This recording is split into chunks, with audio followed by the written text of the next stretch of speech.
Hello everyone, welcome to Candy Coffee. Here we have another duetto espresso machine. Now for this machine we just did a tune-up. We cleaned it, we replaced the shower screen, the group gasket as well. We descaled the machine. There was a dollar scale build-up in this machine, but we were able to remove pretty much everything. We rinsed the machine multiple times, like at least 4 or 5 water tanks in there to make sure there was not any citric acid or anything in there in the machine. And we also polish it all around and stuff. So the steamer is working perfectly fine. Hot water, let me find a cup or something to do. There you go.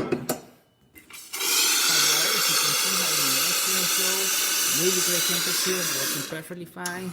And the groove gasket, because we don't have a photo folder, we're just going to show you how it looks on the screen in there, and as you can see, it's beautiful. And there you have it, Alice Duetto working once again. Thank you for preparing Candy Coffee. Please subscribe to our channel for more content like this every day, and thanks for watching.